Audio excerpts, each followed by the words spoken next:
Hey guys, Scott Glisson here at Barefoot Redneck Outdoors. My son sent me this video of a knife maker that he found in Virginia.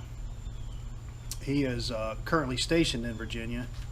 So somehow or another he hooked up with this guy to get a knife clean that he had and sent me the photo of the knives and some of the products this guy is making. Fillet knives, folding knives, buck knives, anything you can imagine. This guy can make it, and it's handmade from start to finish. The video is phenomenal. Yeah, it is a long video, but if you're interested in knife making and you like to see the process, please watch it. Give us a thumbs up, subscribe, like it. Don't like it, hey, we want feedback. We want to know if you're liking these videos or not. So thank you very much for watching. Peace.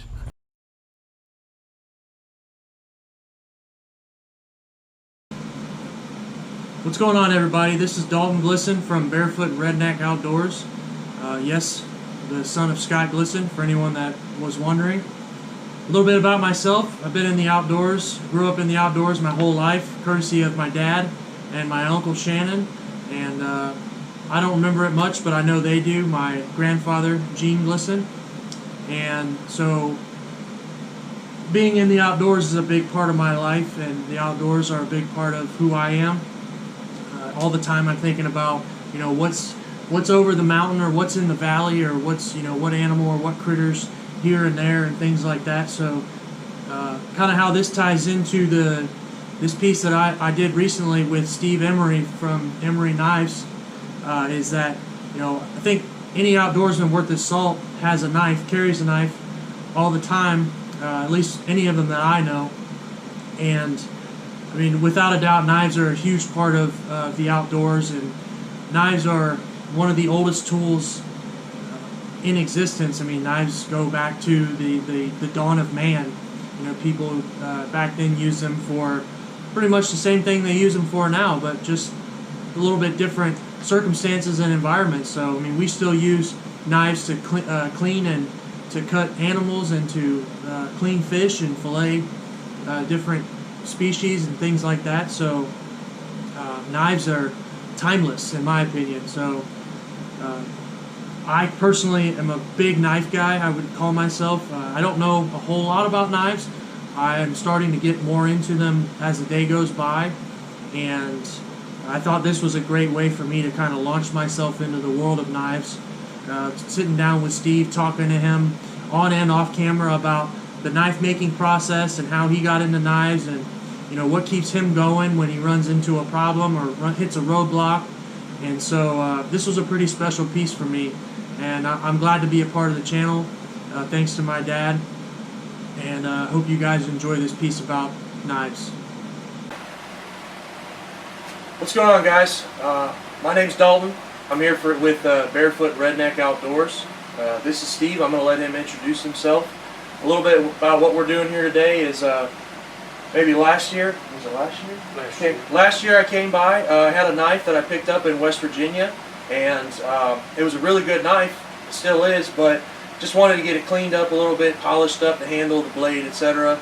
And I was looking online, and I found Steve, and I contacted him. I said, hey, do you mind if I come by and clean it up? And he didn't have any problem with it, so I came by and cleaned up the blade for me. And I mean, now it's probably went from a $90 knife to a $300, $400 knife. So Steve's work speaks for itself, and I'm just going to let him talk about his process and what he does here. But I'm going to show you guys the knife that he just made.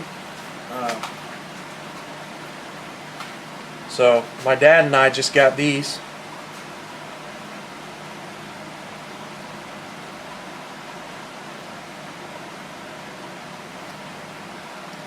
These are, and I'll let Steve talk about it, but CPM 154, which is, as we were talking about earlier before the camera was rolling, a little bit better than 440 steel, which is your typical tool steel, correct? Okay. Yeah, stainless. As you can see, the handle is deer antler, and it's got a brass knuckle guard. And Steve, what's it called on the back when you do this? The file work. The file work, yeah, yep. So it's a vine pattern. So Steve took care of us and did this vine pattern with the file on the back of the blade, and I think it's incredible. So I just wanted to show the knives he just did for us before we get into it. Glad he found me on the internet and come by that day. He did have a beautiful knife. It was Damascus steel, which we polished up and sharpened, which led to getting these knives made. It was a joy to make and a chore, all in one. So I started off with a big piece of steel, which this is, I mean, the steel that I used was CPM 154, 6 foot lengths, which is about this thick. This is a piece actually that's left over from it that I'm going to make another knife out of. I got to grinding and cutting. I marked my pattern off, which I don't know whether you can see too well. And then I'll take these patterns up here that I've got hanging and put them on the steel, cut them out, grind them down. And sometimes I'll get like 3, 4, 5, 6 made up at a time, drill all my holes, finish doing my grinding, do a temporary grind. Like I say, I got to make 20 at a time. These are my fillet knives. These are my hunters. And I'll make all the brass, everything for these before I send them, because I got to drill all the holes. Once they come back, I'll take them, and as you can see here, I go through and repolish, get the edge reground, and the best I can, polish it up, assemble everything, glue it, file all this stuff down, which I make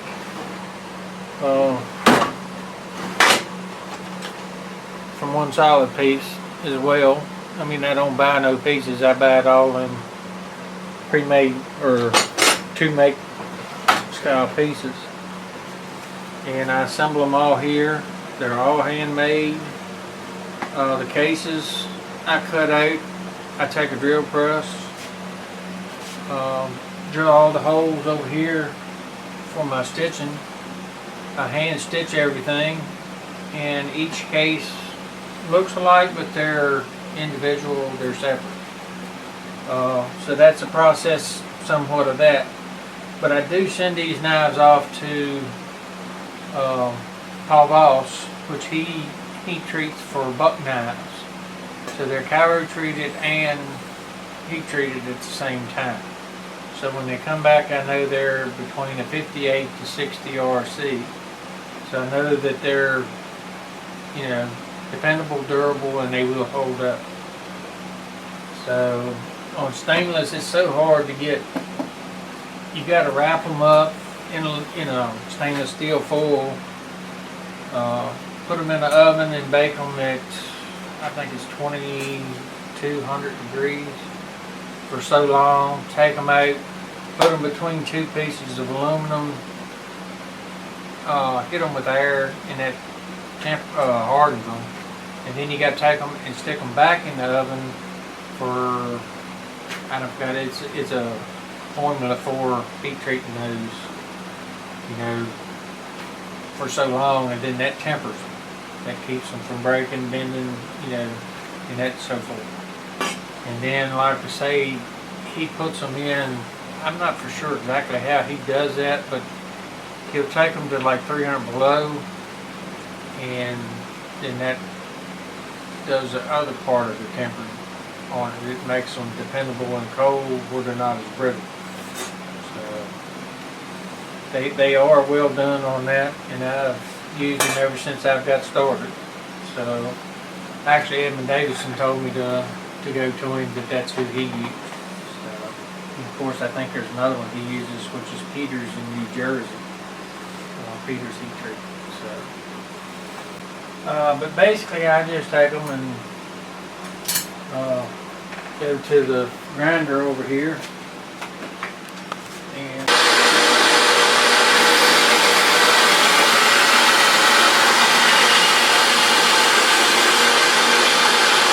as you see, it's starting to take the heat scratches out.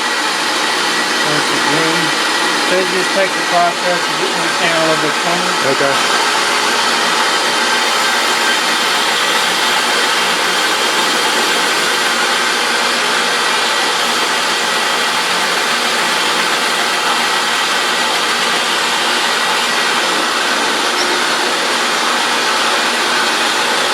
You want to keep it cool as you work with it, so it don't nail it.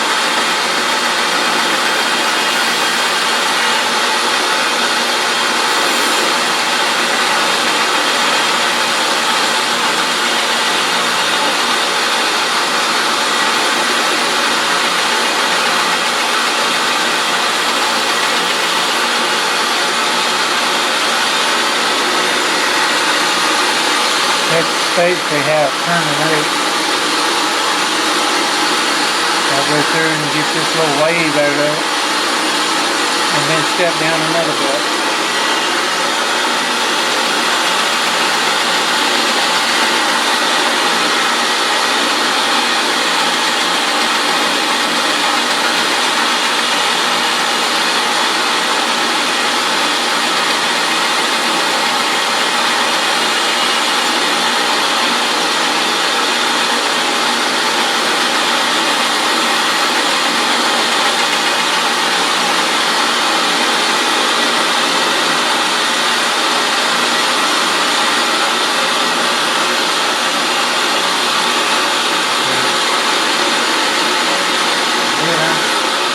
Show you because I have a lot of work on that one to do yet. Take this one off and then I'll go down to like 400. So how many times do you change your grit size on your I belt? go all the way up to 2500. Okay. And then at 2500 I go to the buffer and polish everything out from there.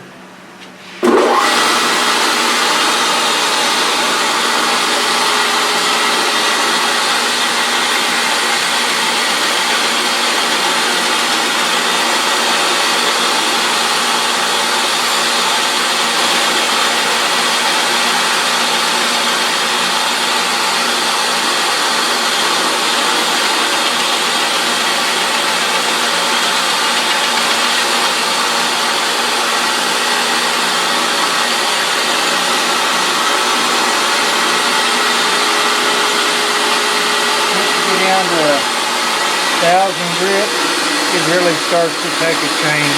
Okay. Which that's what I'm going to go through here. Take a couple of spots.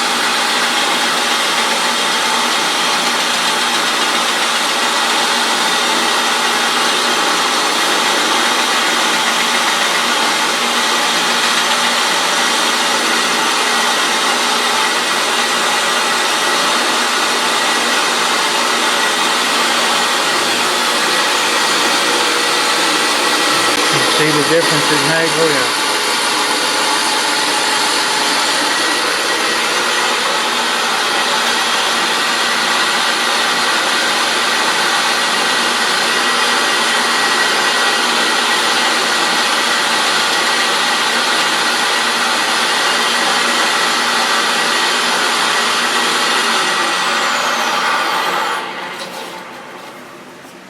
And then I'll switch this one. Go down to A16.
does make a difference. Yes, sir.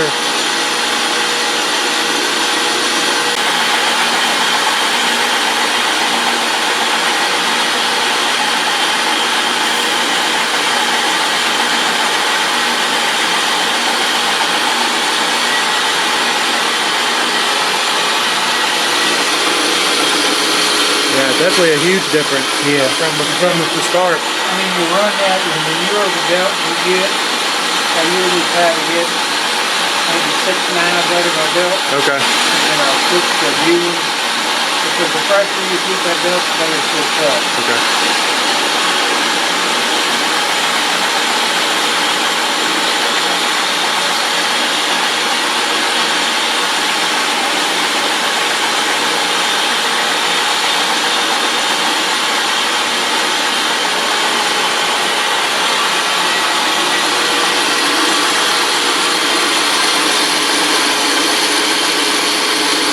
Yeah, try to get all these out. Yeah, I can see it.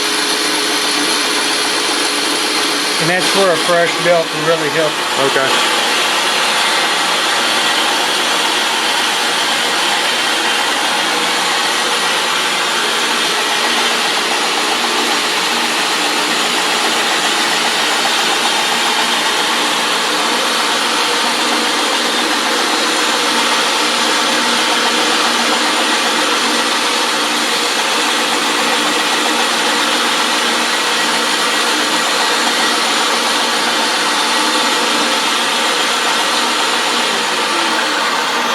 Then, like I say, before I go to the wheel, normally I take this off Right. and I go through and I'll do all the faces, the edges, and the contour of these I set and do around, but I go through those belts again, the whole cycle. Right. But I get my bevel groundate first, and then when I do that, I'll take my magnets and take this off, and then I'll do the face of it this way. Okay. So it's kind of like, I wish I had a surface grinder, which they do make one for this, but eventually later on I'm hoping to get into that. So once I get to this stage on everything, I go over to this buffer, and I've got a buffing compound, which is 2 different ones. I've got black to start with. That's rough and coarse.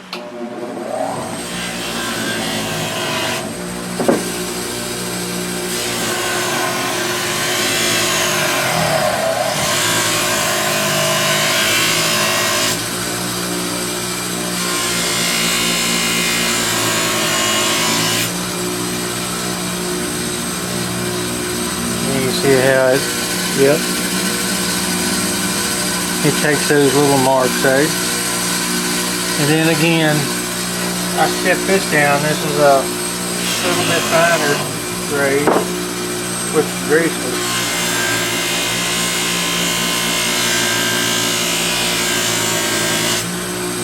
And they do get hot. I'd say it's already getting that mirror. I mean, basically is a mirror right now.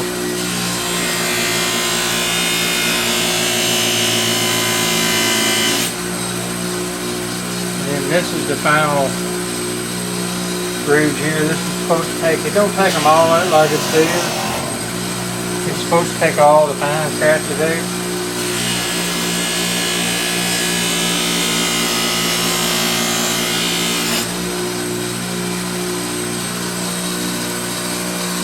See, it works on it. Yeah.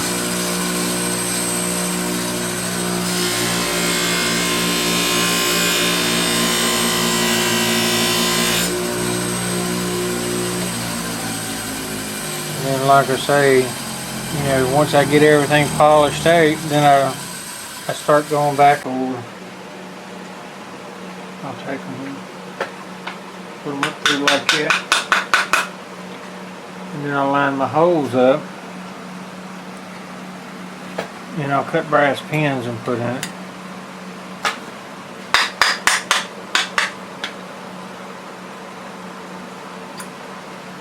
And take these brass pins, which I get in 3-foot lengths.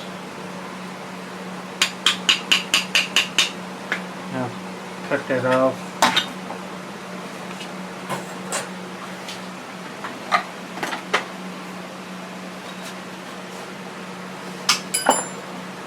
And I'll do another one the same way. It's a process of just trying to go through and keep everything straight. Right.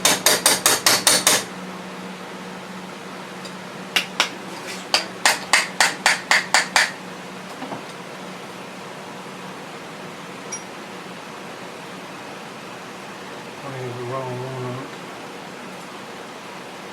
I know when I drill them, they're somewhat alike, but they're not exactly. Right. So that might vary a little bit depending on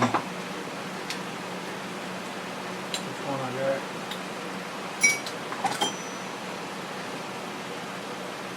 Yeah, this is not the right one, but that's the steps I take, and then I'll take this wire. I'll go through and mark the bottom of the knife.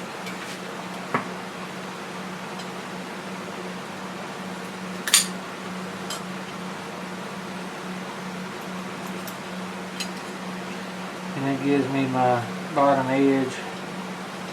And then I'll allow, I don't know, probably 3/8 below the knife, just roughly.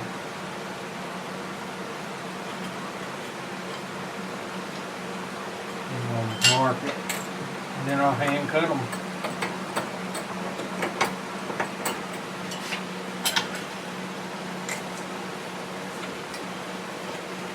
And I'll mark down the sides to give me my small edge of it. And then I'll go from where I put that mark to where these two intersect at the bottom. And the same here. And I'll just take a hand hacksaw and cut it. And then what I do is turn it around. And I'll take this file, this file, this file. And I'll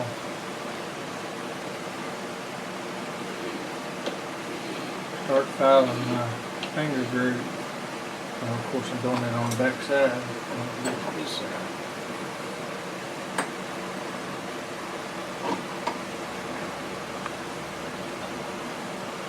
I'll start doing that on this side.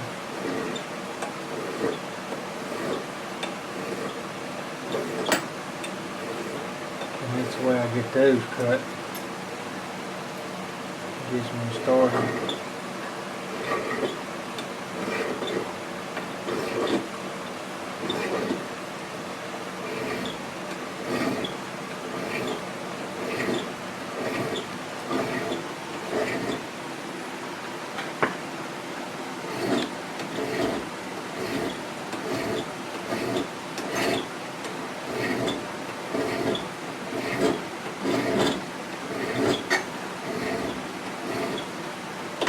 Step that up each time with a bigger file.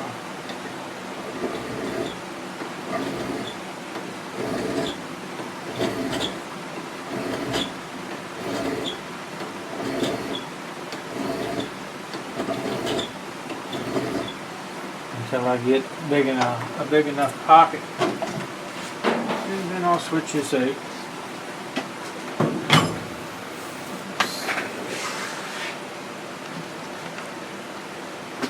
Got an assortment of these that I use. Usually I use a 1/4 inch.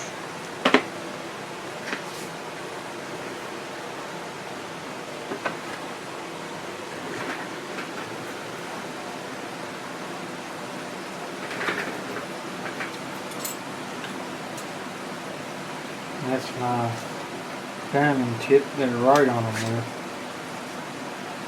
A little diamond in it.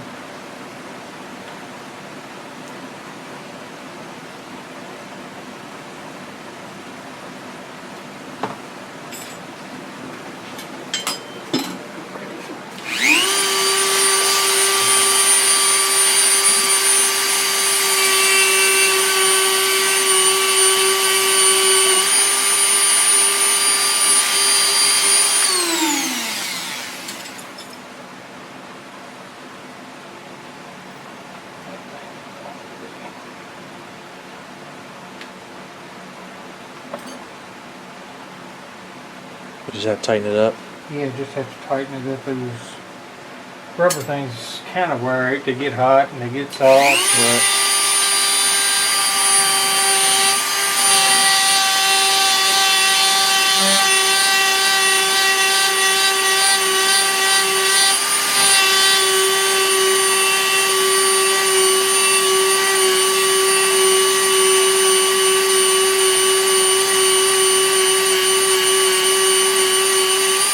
And then I take that and grind this out. And like I say, I'll take a hacksaw and finish my cutting. Right. But this isn't the right one for that, so I'm not gonna. That's the process I go through that. Then I'll hand sand these. I'll face grind them on here, around here. Contour them the way I want them. Then I'll take a piece of hand sandpaper and I'll sit there and just kind of step that down to get the scratches out of the brass. Once that's done, I'll either go through and do a deer horn, or I'll do the wood, or I can do like this stuff. This is a Harley Davidson style stuff we've got. It's orange and black. It's micarta. I was going to ask if that was micarta or... Yeah, that's micarta, and then we'll put it on there and I'll cut it and I'll drill all my holes. Like this set of holes I'll use for one. I'll use this set of holes for another. Sometimes I just use the center. I'll put a lanyard hole, pins in the back for brass. Sometimes I'll take a brass piece and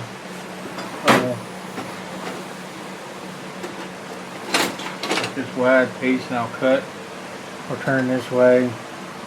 You put a brass piece on the back, which I'll fishtail this, dovetail it, and then I'll fit all of this up into it. Trying to think what I've got in the news. Yeah, this is like the dovetail style stuff that it will be. Okay.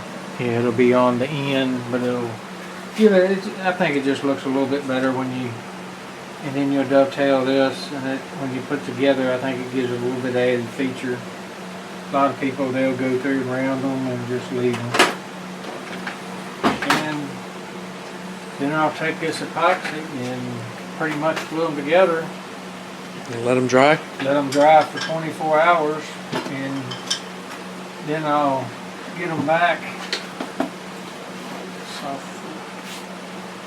and polish them, and then I'll go through the process of sanding the handles down just like I did the steel. Yeah, can you pull those out again, Steve? I can't get enough of those. Nice. They're absolutely incredible. Yeah. And then, like I say, this I do all this foul work before they're heat treated, because again, once I get them heat treated, there's no foul on that stuff. So it gets that hard. Yeah, and it just gets incredible. Like, actually, I'll just use this one and just take a file. This is the one I do but it won't even touch them. Right. And you'll burn it if you try to drill a hole.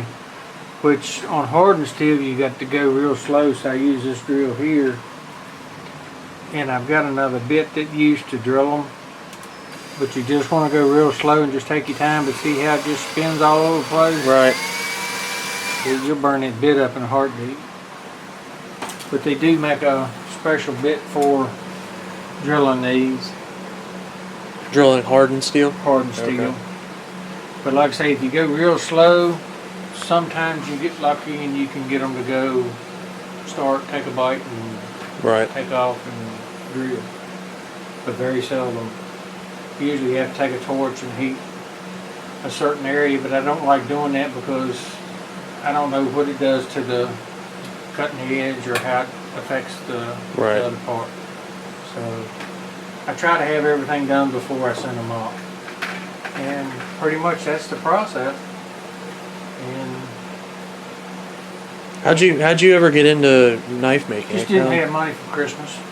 And That's a good everybody reason. in family is guys except for one person. So Yeah. I just sat down and started making them, and been making them ever since. I got like 400. Did anyone you ever knew growing up or make knives or anything like that, or you just I just learned, made 'em. started doing it your own? Yeah. And that's awesome. About 6 years ago, I started making them, and I've progressed. And Right. actually, my mentor, he passed away, Mr. J.C. Ryan, which this is his grinder setup that his wife let me have.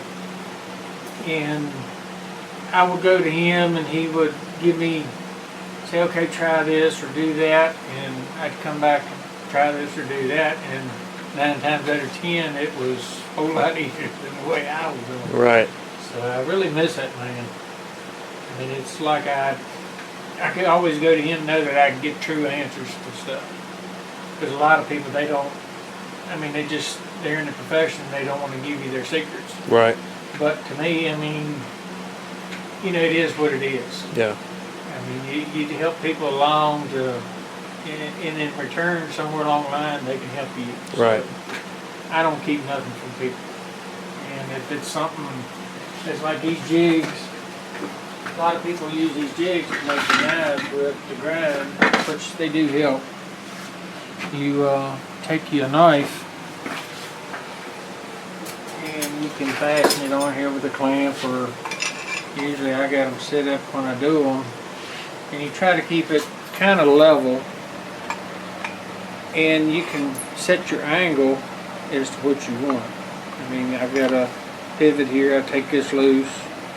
I mean, it's just something I made. I just don't have $400 or $500 to buy one, so I just made, I mean, I got a milling machine, so I made my own. Well, before you said you made it, I thought you bought it. I mean, it doesn't look at it. It looks. And then I got another one that does power grinds, which this one does real good, but I've got a flat plate, but I mount this on here. I'll turn this around, take this top off, and then I mount this on, and then as I grind, I turn this in, loosen this, and then that goes into this big wheel. It'll sit right up against that wheel, and that's how you get your hollow grind. And then sometimes I'll use another guy come up with a plate that you can put on here, and it sits over that wheel, and then you lay your knife flat and you pull over that 8-inch wheel when you put it on here. And this is a whole lot easier to use, it's simpler. But again, it's just a piece of metal, as you can see, Right. that I've done on mine. A lot of people that get fancy, they don't want the little dials, the angles, the degrees, and Right. but this is what I use for my degrees. I keep it pretty simple. And then you set it on there, loosen it, and you can set the pitch or you can set the degrees, whichever one you want to use. Usually I go with these on degrees. And like I say, I'll tilt the table this way, or I can bring it out enough to, you know, where I can change it. So, and actually I'm trying in the process with this, get another one going where this one, the whole machine will lay over, and I can do edges and keep this one set up for my facial and the bevel grinds, and then this one I will set up with the small wheel, which this is my small wheel attachment. And I can change those out to different sizes or different shapes or whatever I want, and you know, go from there. It just saves a lot of time having two versus one that you got to switch all this stuff out. Right. So I'm trying to get a little bit more stuff in, but it just takes time. I mean, it's a process. Everything. Yeah, it just takes time. And like I say, in 6 years, I mean, I think I've come a pretty good ways with what I'm doing, and you know, the knowledge that I picked up from different people. So I mean, it's a lot of fun to me. I do it more as a hobby than trying to make money. Right. And I do I'll make a lot of these up throughout the year. Jane and them, they got a moose Lodge Club that they do Harley Davidson rides and things for charities for people. I'll make these up and they'll sell them and they'll give money to whoever needs it or for what they need. Right.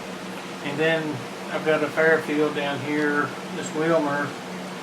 I donated a couple to her to put in to raise money for the fire and rescue squads.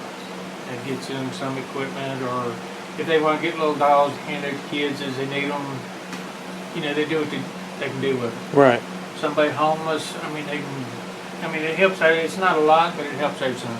Right. So, you know, they're not all made for money. They're, you know, some of them's donated and some of them is just, you know, sold.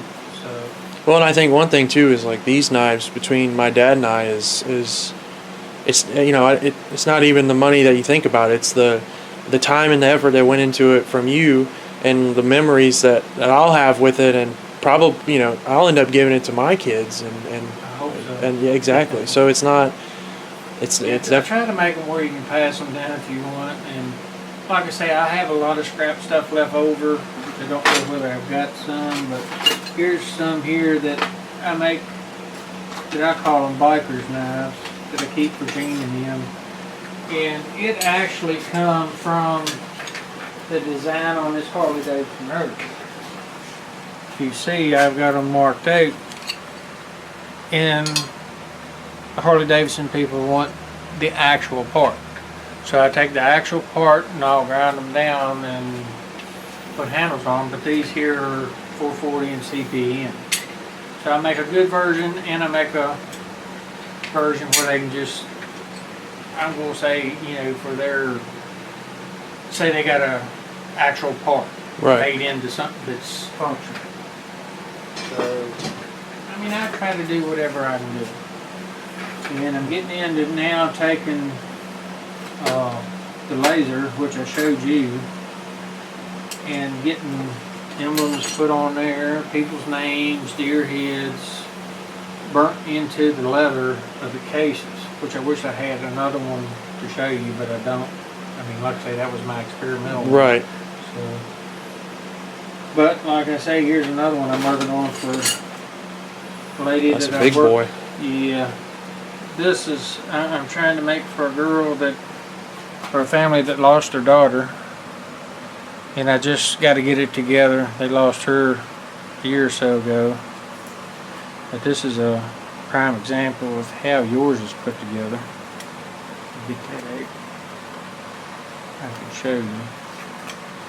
But she got hit by a car, and I was going to have this one in memory of, engrave it, and give it to them just so they can keep, because she was into bear hunting and all that type of stuff. But this is basically how yours, of course, I don't do them with the square corners on them no more. They come down and kind of rounded in here, because if you leave them square, sometimes it puts a stress point and they will crack and break. Right. But this one's heat treated, ready to go. But I've got to get all this filed down, and then I take it and you see how I mark it and drill it. Yep.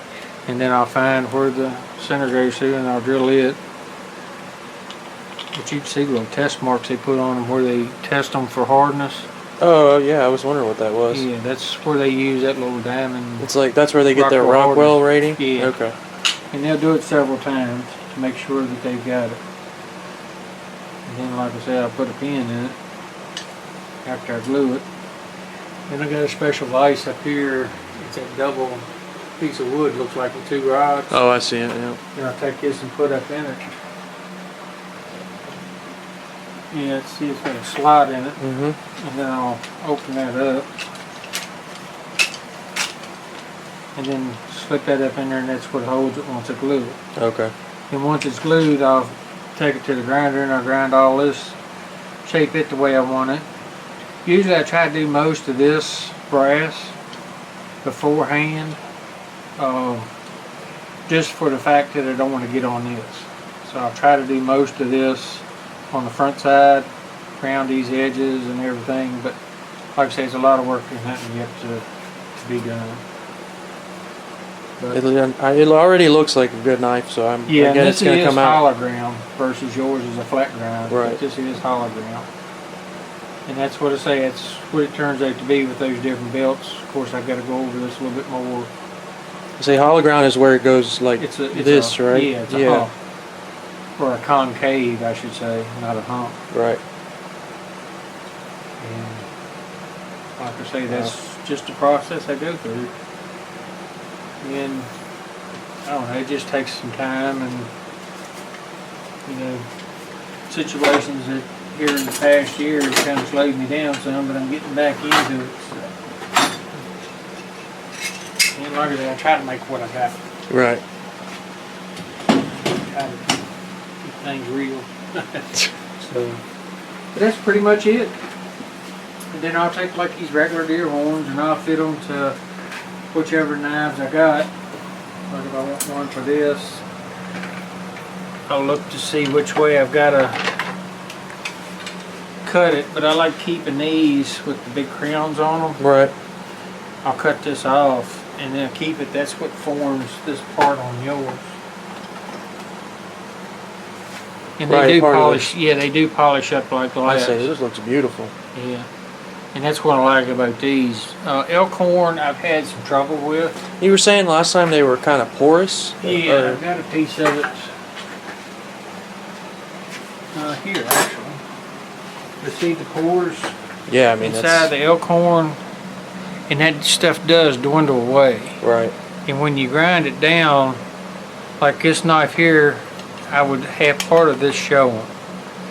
So I mean, that's why I try to stay away from this unless I can put it in my vacuum chamber, which I hadn't used that much. I get some stuff called cactus juice, and I'll put this in there and let it set for 24 hours, and put a vacuum on it. It sucks that juice through all of these pores. It fills them? And fills them, and then I'll put it in the oven and bake it for an hour and a half, and that dries it, and then it's hard as rock. And it seals all this stuff up. But right now, I mean, if I put that on a knife... Yeah, you're chipping away at it. Yeah, it'll chip at it. And I just don't like doing that. Some people likes it, but... Right.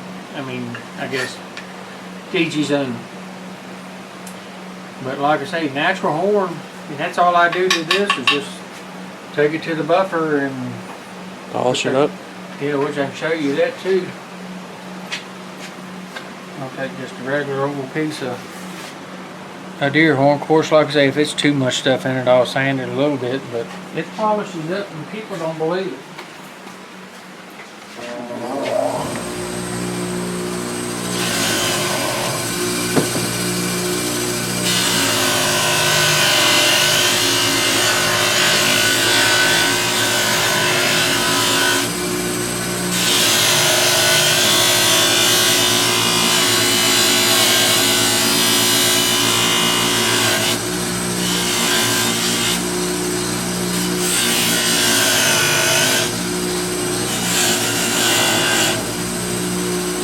Not sanded, but I mean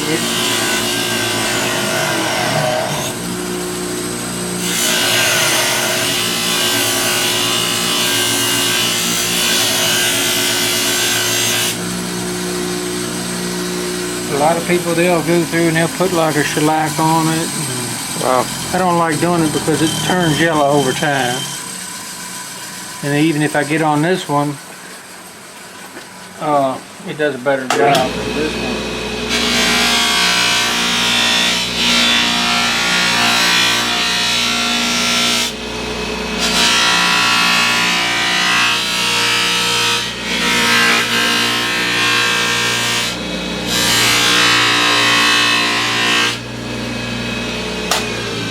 See how it...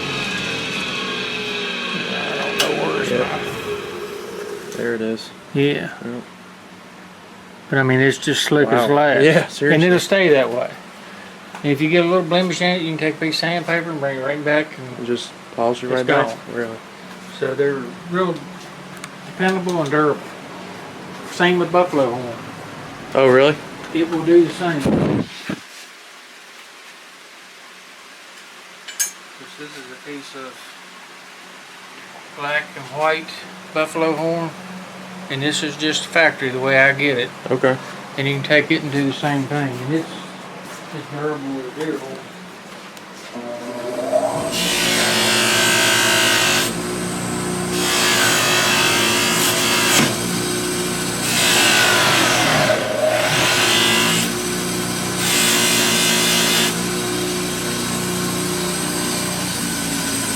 You see the It's like difference? glass. Yeah.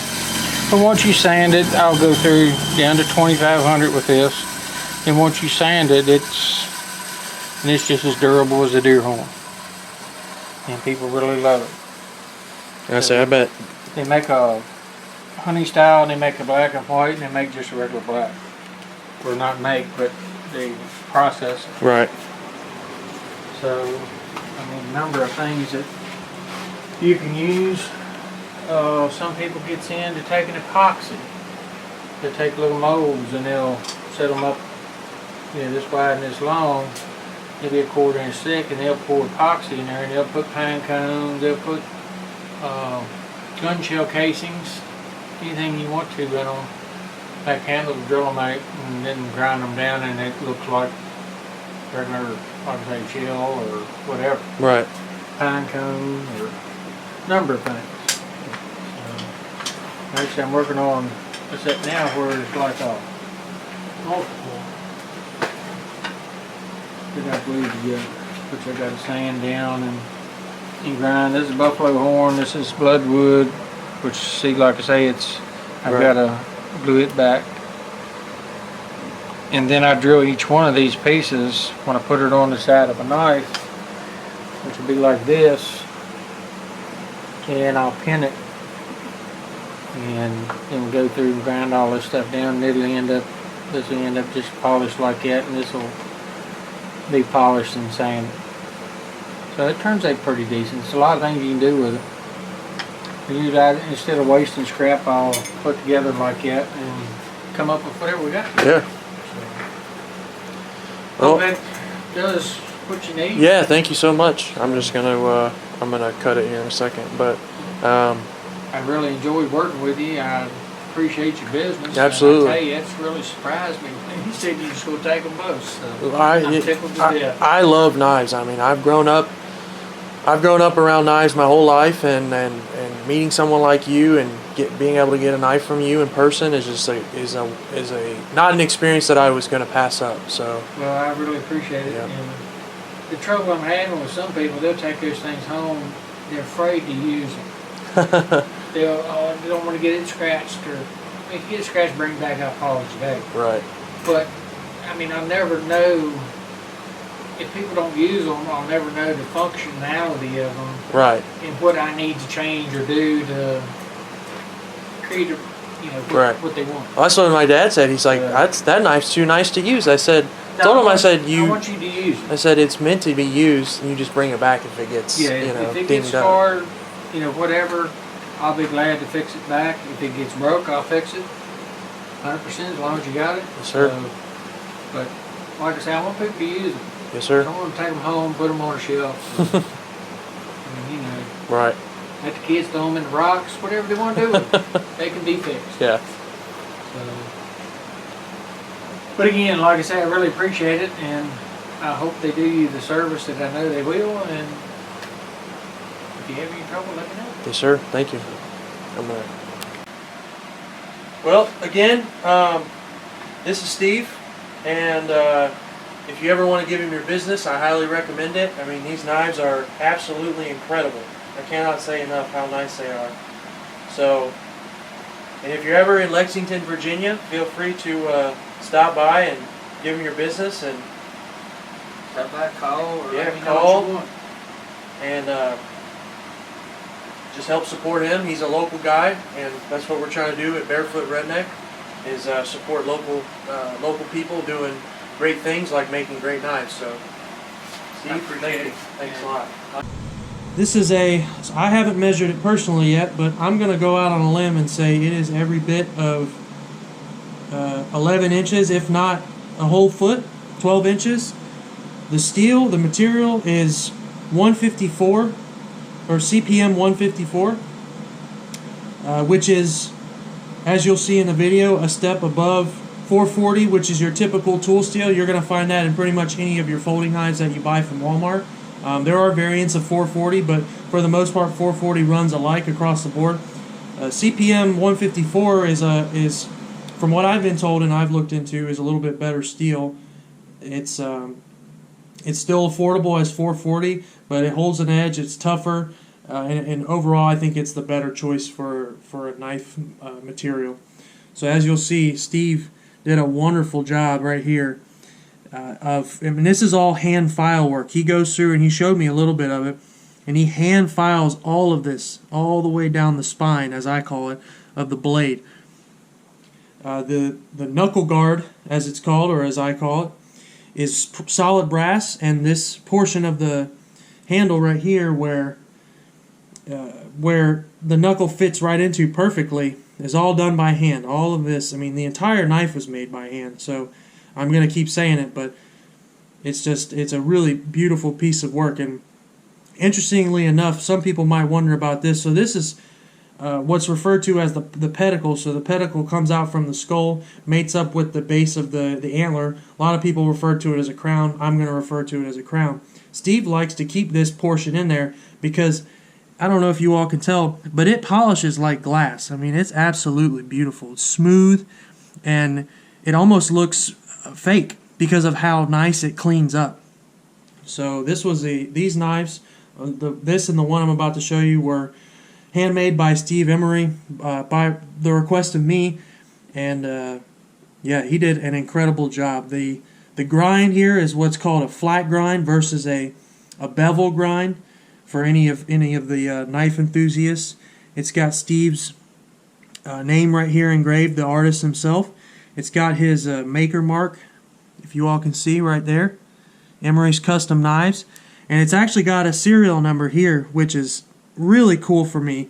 One, because you know who the knife comes from, especially me. I've met the guy a couple times and talked to him, and also something really cool is this knife warranty that Steve gave me. And a lot of people may say, well, what's so special about that? Or, anybody could just print out a piece of paper like that. Well, I think it's a lot different when you meet and the person that's making your knife, and he gives you a personal guarantee that any defects or anything that happens to that knife, he's going to be able to take care of it.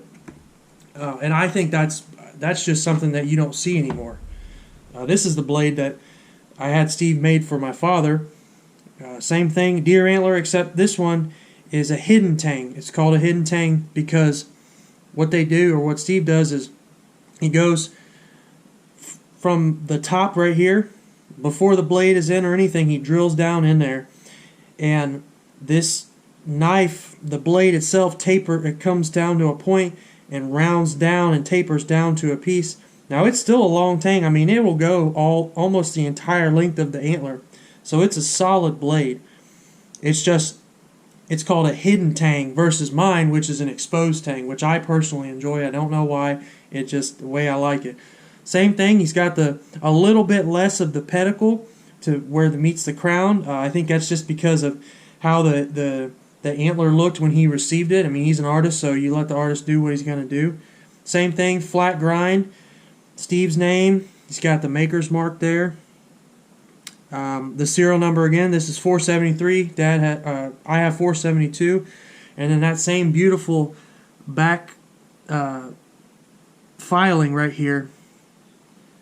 And it's just, these are incredible knives, people. So if you will, and you ever get a chance, or if you ever want to get a gift, or get just a truly wonderful craftsman-made blade from an American, someone that you could actually call and talk to and discuss what you want and what you like and what you don't like, and he'll be able to work with you. Just a good old-fashioned American, just like a lot of us who, we don't want something that feels like it's made by the machine. You want something that's made with substance, and somebody put their hard work into it. And a lot of us feel that way. So please consider giving Steve your business. The business card and the information will all be in the video. So thanks for your time, and enjoy you guys visiting Barefoot Redneck Outdoors.